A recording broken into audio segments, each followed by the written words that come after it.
તો આ તરફ તાપીના જ ડોલવણ તાલુકામાં ધોધમાર વરસાદથી ચારેય તરફ જળબંબાકારની સ્થિતિ સર્જાઈ। ડોલવણ તાલુકાના અંધારવાડી દૂર ગામની અંદર જળબંબાકારની સ્થિતિ। અંધારવાડી દૂરના મહાદેવ ફળિયા, બારી ફળિયા સહિતના વિસ્તારોમાં વરસાદી પાણીનું સામ્રાજ્ય જોવા મળી રહ્યું છે। ધોધમાર વરસાદને કારણે ડોલવણમાંથી પસાર થતી ઓલણ નદીના પાણી આસપાસના વિસ્તારોમાં ફરી વળ્યા છે।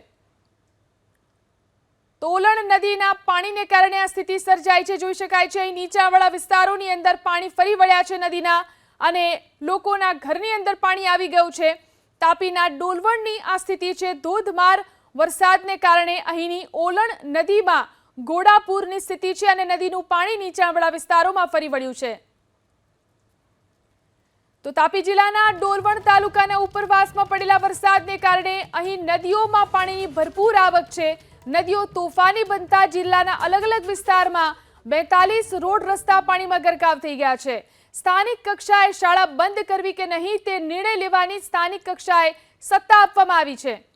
ધોધમાર વરસાદથી આ સ્થિતિ છે। જોઈ શકાય છે આ સ્થિતિને ધ્યાનમાં રાખી અને શાળાઓ બંધ કરવાનો નિર્ણય લેવામાં આવશે। તાપી જિલ્લાની અંદર ગ્રામ્ય રસ્તાઓ બંધ થઈ ચૂક્યા છે। અહીં 27 જેટલા રસ્તાઓ બંધ થઈ ગયા છે। અલગ અલગ વિસ્તારની અંદર પાણી ભરાવાને કારણે અહીં 42 જેટલા રસ્તાઓ પાણીમાં ગરકાવ થઈ ચૂક્યા છે। તો આ તમામ રસ્તાઓની ઉપરથી પાણી વહી રહ્યું છે। ધોધમાર વરસાદને કારણે અહીંની નદીમાં ઘોડાપૂરની સ્થિતિ છે, ત્યારે ગ્રામ્ય વિસ્તારમાં રસ્તાઓ બંધ કરવામાં આવ્યા છે। જોઈ શકાય છે અલગ અલગ આ સ્થિતિ। કોઝવે પાણીમાં ગરકાવ થયો છે। ઓલણ નદીની અંદર ઘોડાપૂરની સ્થિતિ છે। અહીંની આશ્રમ શાળાની અંદર પાણી ભરાઈ ગયા, જેથી અહીંના બાળકોને સુરક્ષિત ખસેડવામાં આવ્યા। 42 જેટલા રોડ રસ્તા અહીં ઘોડાપૂરના કારણે બંધ થઈ ગયા છે। અહીંના મહાદેવ ફળિયાના ઘરોની અંદર પાણી આવી ગયા છે।